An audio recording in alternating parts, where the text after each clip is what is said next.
નમસ્કાર દર્શક મિત્રો, હું છું અર્પિતા પટેલ. આપ જોઈ રહ્યા છો પબ્લિક ઇન્ડિયા ન્યૂઝ ગુજરાતી. સમાચાર મળી રહ્યા છે દાહોદ જિલ્લાથી.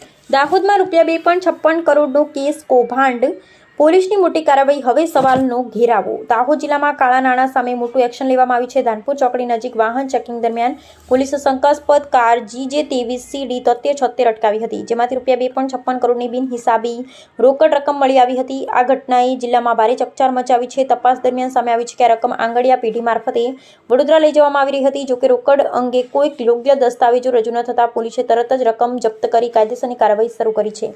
BNSSની કલમ 35(1) અને 106 હેઠળ કેસ નોંધાયો છે. સમગ્ર મામલે ઇન્કમટેક્સ વિભાગને જાણ કરી દેવામાં આવી છે અને હવે તે ઊંડાણપૂર્વક તપાસ કરાશે. પોલીસે સ્પષ્ટ કર્યું, જો રકમના સોર્સ અંગે યોગ્ય પુરાવા રજૂ નહીં થાય તો રકમ જપ્ત રહેશે અને સંકળાયેલા લોકો સામે કડક કાર્યવાહી થશે. પરંતુ આ સમગ્ર કેસ વચ્ચે કેટલાક તીખા અને બનાવતા સવાલો ઊભા થયા છે. ₹2.56 કરોડનો અસલી માલિક કોણ છે અને તેનું નામ હજુ સુધી જાહેર કેમ નથી? આંગડિયા પેઢી માત્ર વાહક છે કે ગેરકાયદે કેસ નેટવર્કનો સક્રિય ભાગ?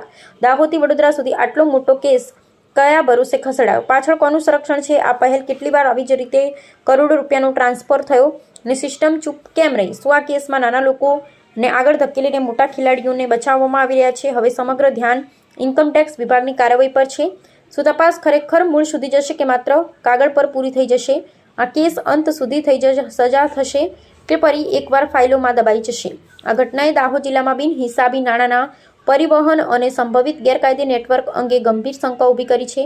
હવે જોવાનું રહ્યું કે તપાસ એજન્સીઓ આ કેસને ક્યાં સુધી લઈ જાય છે અને શું ખરેખર આ મોટા માથાઓ સુધી હાથ પહોંચે છે કે નહીં? સત્ય અવાજ, જનતાનો વિશ્વાસ. પબ્લિક ઇન્ડિયા ન્યૂઝ, જસુભાઈ ગણાવા અને અમે સત્યની સાથે.